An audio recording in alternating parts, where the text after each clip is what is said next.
नमस्कार, मैं doctor Nilesh Kumar Taylor, शासकीय महाविद्यालय हाटपिया, जिला देवास, मध्य प्रदेश से। मैं आज मध्य प्रदेश उच्च शिक्षा विभाग के द्वारा बीए, बीकॉम, बीएससी प्रथम, द्वितीय एवं तृतीय वर्ष में बनने वाले परियोजना कार्य प्रोजेक्ट के बारे में आपको जानकारी देना चाहूँगा।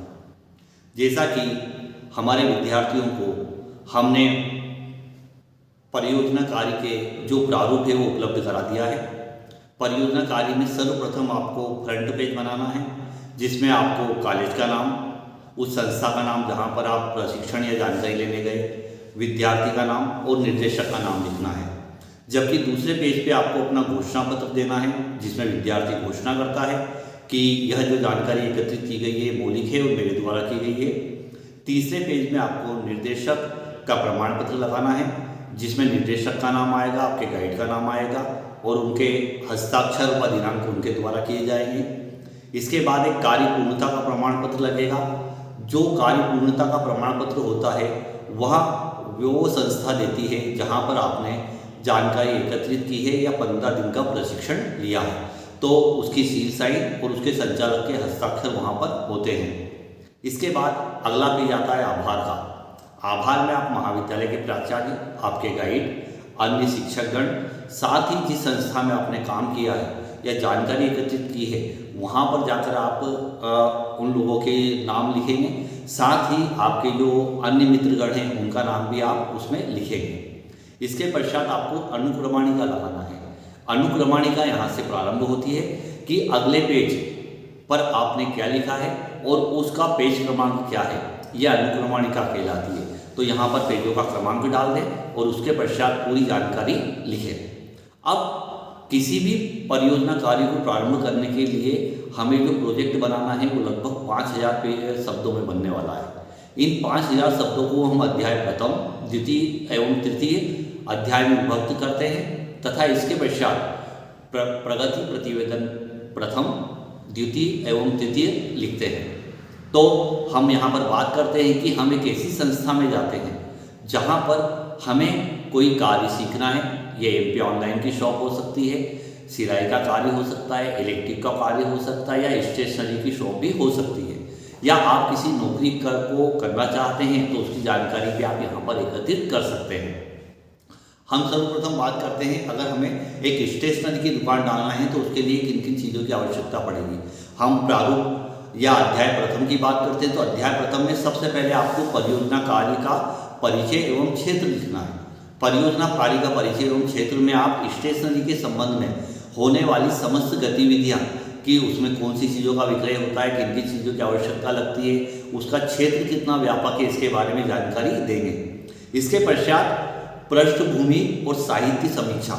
अगर आप स्टेशनरी की दुकान के बारे में लिखना चाहते हैं तो इसकी पृष्ठभूमि के बारे में बताना पड़ेगा कि पूर्व में यह कैसे कार्य करते थे और बाद में स्टेशनरी की दुकान में कैसे परिवर्तित होते गए। मतलब 50-60 साल पूर्व की स्थिति और वर्तमान स्थिति के बारे में लिखना है। साहित्य समीक्षा, अगर इसके पूर्व किसी ने इस बारे में कोई प्रोजेक्ट या परियोजना कार्य बना रखा है तो उसकी डिटेल 1 या 2 पेज में आपको लिखना है। इसके बाद परियोजना कार्य की योजना, प्रासंगिकता एवं लक्षित परिणाम। यहाँ पर आपको परियोजना कार्य की योजना के बारे में बताना है कि अगर हम स्टेशनरी की शॉप प्रारंभ करते हैं तो उनमें किन किन चीज़ों की आवश्यकता होती है, उसके लिए किन अनुमतियों की लेना पड़ता है। जैसे एमपी ऑनलाइन का अगर है तो एमपी ऑनलाइन का अगर अनुमति लेना है तो आपको उसकी पूरी प्रक्रिया योजना में लिखना पड़ेगी। प्रासंगिकता में आपको यहाँ बताना पड़ेगा कि अगर हम स्टेशनरी की शॉप डालते हैं तो इसके प्रासंगिकता या लाभ क्या है। ये अगर एक पेज में लिख पाए तो बहुत अच्छा होगा।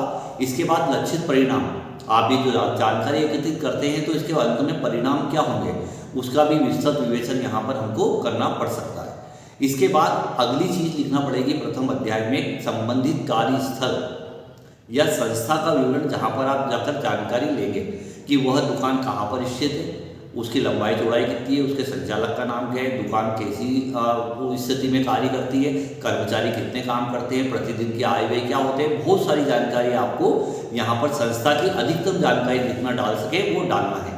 यह अध्याय प्रथम कंप्लीट होता है। इसके बाद अध्याय द्वितीय, यहाँ पर परियोजना कार्य की प्रणाली, कार्य प्रणाली लिखना है कि दुकान सुबह कब से खुलती है, शाम को कब बंद होती है, दिन भर किन किन क्रियाओं को किया जाता है, माल कैसे खरीदा जाता है, कैसे बेचा जाता है, कहाँ पर उधार में माल देते हैं, कैसे नकद देते हैं, इंदौर या अन्य स्थानों से अगर माल खरीदते हैं तो उसकी क्या स्थिति होती है, यहाँ पर हमको पूरी कार्य प्रणाली पूरे दिन भर की डालना है।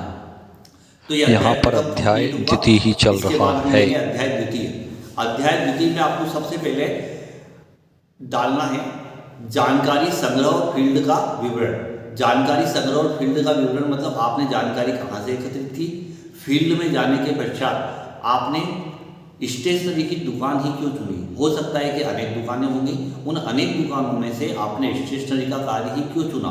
तो फील्ड जब सर्वे किया था तो आप लिख सकते हैं कि हम फील्ड सर्वे के दौरान नगर में घूमे, अनेक दुकानें हमने अनेक कार्य देखे जिनमें हमें स्टेशनरी का कार्य उचित लगा, तो इसके बारे में आप एक आध पेज लिख सकते हैं। इसके पश्चात विश्लेषण की प्रविधि और आंकड़ों का विश्लेषण।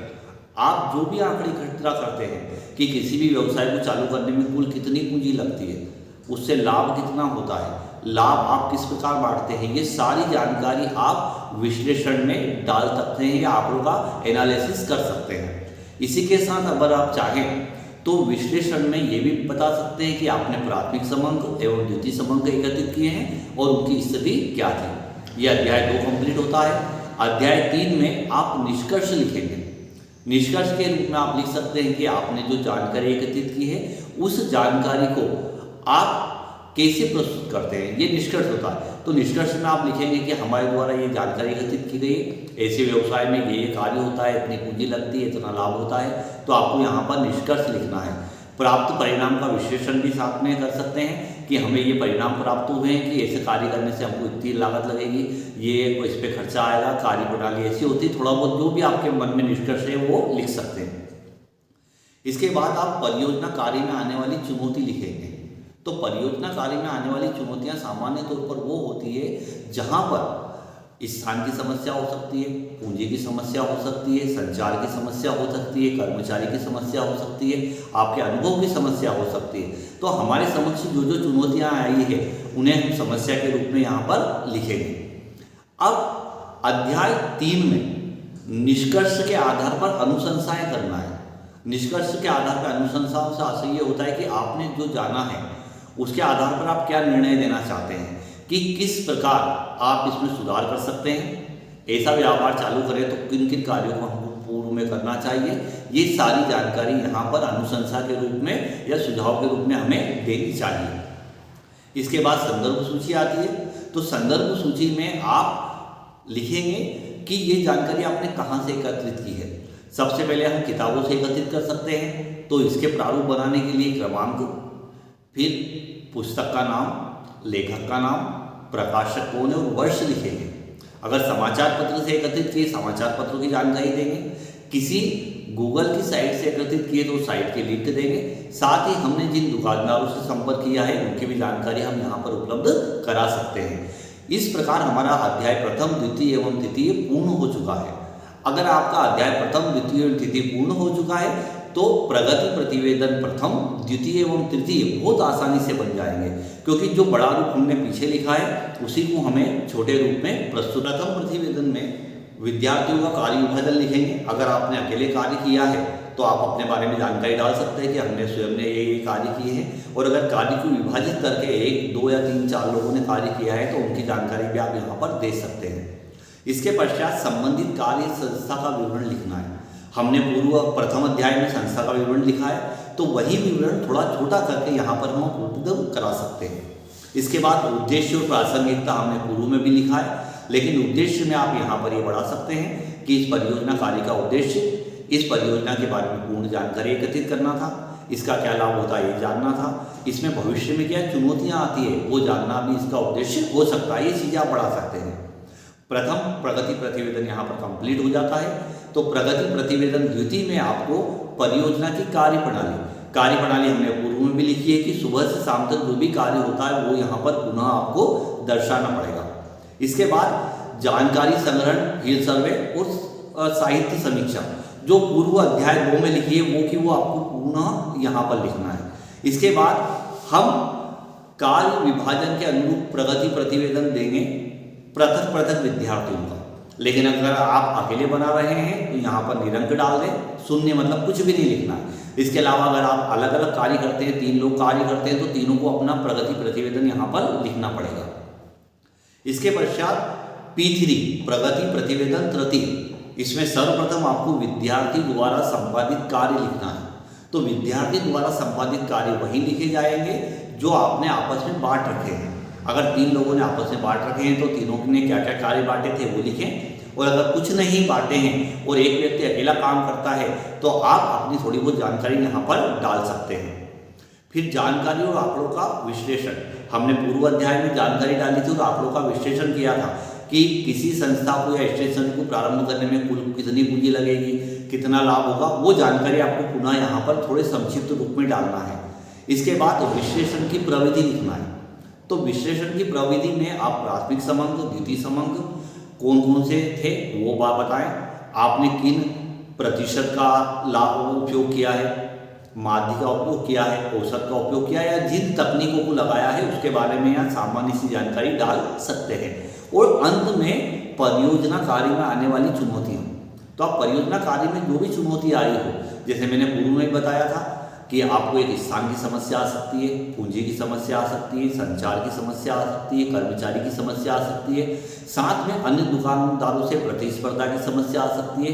तो इनके बारे में आप विस्तृत बताएं, साथ ही अगर इसके लिए कुछ सुझाव हो तो वो भी यहाँ पर साथ में लिख सकते हैं। इसी के साथ आपका प्रोजेक्ट यहाँ पर समाप्त होता है। लेकिन अगर आप चाहें तो इसके बीच में कहीं पर भी अध्याय 2 या 3 के बाद आप भारत सरकार की ओर से या मध्य प्रदेश शासन की ओर से आप जिस परियोजना कार्य पर कार्य कर रहे हैं उसके लिए अगर कोई ऋण योजना चल रही हो तो उसकी जानकारी भी दे सकते हैं। साथ ही इस जो ये वीडियो है उसका जो प्रारूप है, जो लिंक में आपको PDF उपलब्ध करा दी गई है, आप उसके आधार पर इसका प्रारूप ले सकते हैं, या हमने विद्यार्थियों को सामान्य तौर पर प्रारूप उपलब्ध ग्रुप पे करा ही दिया है। तो आपसे अनुरोध है कि इसके अनुसार कार्य करें, और कोई भी समस्या आती है तो आप महाविद्यालय में आकर संपर्क